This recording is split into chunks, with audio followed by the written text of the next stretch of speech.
The state already has limited capacity and limited options for people with brain injury. So you have kind of the confluence of two issues I've been reporting on for several years now, which is nursing home closures on the one hand and lack of adequate care opportunities and treatment for people with brain injuries in the state of Washington, so much so that we were sending some people out of state for indefinite periods of time.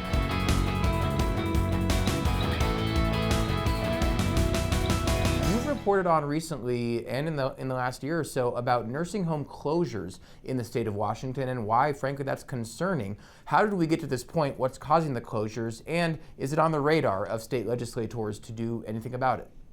Yeah, it is very much on the radar of state legislators, the Department of Social and Health Services. It has been an unprecedented series of closures, 20-some facilities over the last 2.5 to 3 years. And what the nursing home industry is saying is that the Medicaid reimbursement rate simply isn't keeping up with their cost of doing business. And so the proposals in the legislature are to increase that reimbursement rate and also to update the cost numbers that they're working on are often outdated by a year or two. And so put in some sort of inflationary mechanism so that the cost numbers are more reflective of today's current costs for these nursing homes. The development that happened recently is that this pretty unique facility up in the town of Snohomish, north of Seattle, that has built its reputation and its specialty around caring for brain injured patients, many of them younger than your typical nursing home clientele, is now closing. It's called Delta Rehab. It has about 100 people who live there who are now all going to have to find new placements, probably in adult family homes or group home environments. And these people are going to be especially challenging to place because of their traumatic brain injuries. And the state already has limited capacity and limited options for people with brain injuries. So you have kind of the confluence of two issues I've been reporting on for several years now, which is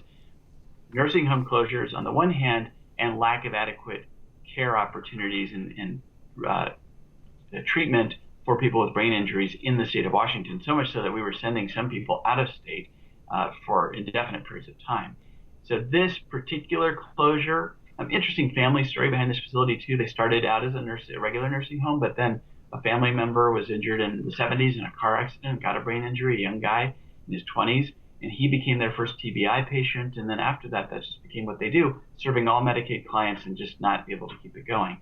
But I think that this is just yet another example of the strains that the nursing home industry is facing. And certainly the industry is hoping that this example, this most recent example, puts a punctuation point on the crisis and encourages legislators to do something vis-a-vis raising the rates, which I think they'll probably do. I think we'll see that in the budget. You can see more of Austin's reporting on these and other topics at nwpb.org.